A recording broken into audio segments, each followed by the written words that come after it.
the muscle in between your ears is the most important one on race day.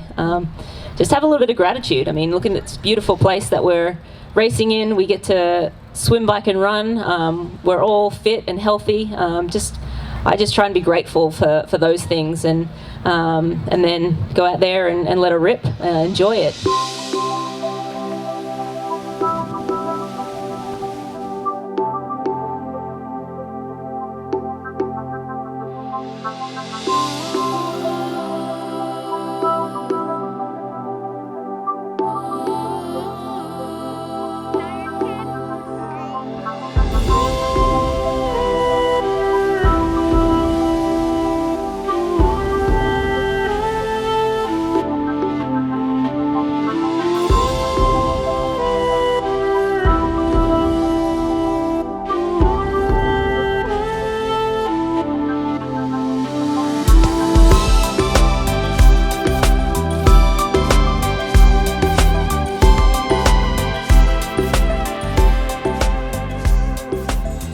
So we're at Elk Lake in Victoria, Canada.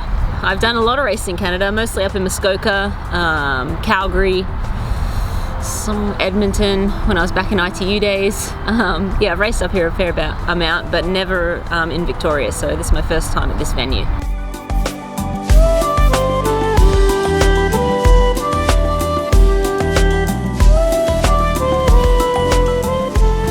This race stuck out to me, like when I started looking at the calendar at the end of last year, the beginning of this year.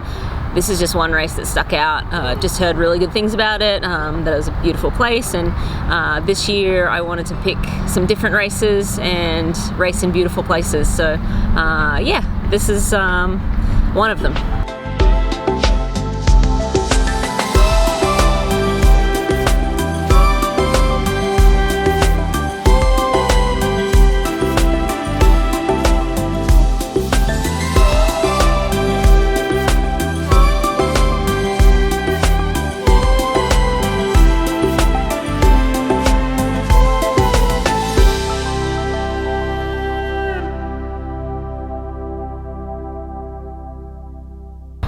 Cancun went okay. I didn't feel that I had the fitness to race super well there, so a little bit underwhelming. I was a little underwhelmed with how well I went.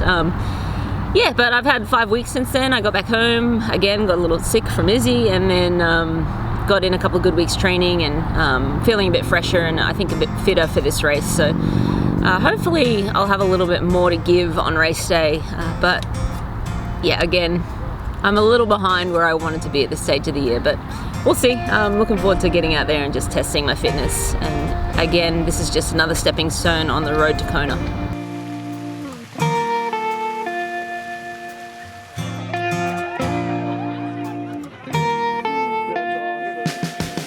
So we left Boulder on Tuesday morning. Travel solo with Izzy. Originally Tim was supposed to come with me to this race. He was going to do Ironman Brazil and then come up, and we are going to hang out as a family, but he wasn't able to do Brazil, so he's doing Ironman Boulder next weekend, and which meant I had to travel solo. Our nanny Ashley flew into Seattle and took the ferry across, and I flew Vancouver to Victoria with Iz. So yeah, it was a busy long day on Thursday. And Izzy again has another little cold. It must be just race week. This is the third time. Before Texas she was sick, we're all sick. We got to Cancun, she got a fever on the plane and vomited all over me, and then last night she vomited all over me again. So it's just a new race week ritual. So yeah, and now today got out and had a little bit of we took Izzy down to the race site and let her do the Iron Kids toddler diaper dash, or I think it's called. And then I went and rode my bike and went running, and then I had the pro panel, and then, I had the pro briefing, and now I have the pro panel. So basically here for about 4 hours. Yeah, about 4 hours with Izzy's little race and then my training and everything. And yeah, after this I'll go home and chill out and get everything ready for the race, and yeah, go time tomorrow. Yeah, I've really enjoyed so far. I've only been here probably 48 hours, less than 48 hours. But I mean, just checking out the course, the run course is absolutely stunning, and this swim is going to be really beautiful. The bike might be a little sketchy. I went for the start of the bike ride and a lot of neighborhood riding, so I don't know if I'll be spending much time in my aero bars. I'll be heads up. People waking up Sunday morning wanting to go get their coffee are probably not going to be looking for cyclists on the road.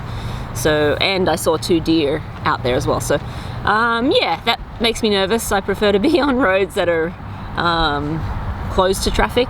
This one is not closed to traffic, but it is what it is. The race organisers are doing everything they can to keep us safe out there, but basically I'll be out there racing as hard as I can within reason. I think safety is my number one priority. Yeah, flying in from Vancouver, it's only a 20-minute flight from Vancouver to Victoria, but Izzy and I were sitting in the aisle and in the window, and looking out over the ocean, and it's just absolutely stunning. Just a really beautiful part of the world. I'm happy to be able to come and race here. Excellent. So Miranda, let's talk about how this course suits you. Much of the run course is cinder and trail and stuff like that. Do you like that? Actually, I prefer pavement, hard pavement. Out on a straight highway like in Hawaii would be great. But no, as Heather said, it's beautiful. I think when you're racing on courses like this, you're so focused on being in the moment. First of all, on the bike, you have to be heads up, as Heather mentioned, and you're just caught up in exactly what you're doing in that moment. And I think those races are the races that go by quite quickly, but they're also a lot of fun. You finish the race, you're like, man, that was a cool experience. And I'm hoping that's what I'll be saying when I cross the finish line tomorrow. I haven't run the whole lap of the run, but I've seen enough of it to know that it's going to be dynamic run course with some tree roots to hop over and some windy trail and some up and down. I think it's going to be a lot of fun. I don't know if it suits me or not. I'll tell you at the finish line. I enjoy racing, so the more I can race, the better. I would race a bunch of shorter distance, Olympic distance races if I could, but they're not as lucrative, and there's not as many of them anymore. But I just enjoy racing, and I like to use my races as measuring sticks. So I'll go into for example, the last 5 weeks I've had a good little training block. I'll use this race as a measuring stick, see how I'm doing, see what needs working on, go back to training, work on those things, and keep forging forward. And hopefully by October I'll be in my best shape. And that's the most important race on the calendar for my sponsors and myself, and that's the one I need to put everything on the line for. So I'm basically just building up throughout the year and using races for my own enjoyment to race, but also to measure how the training has been going. Thanks everyone for tuning in. We will update you after the race, good, bad, or indifferent. You'll get to hear it all, play by play.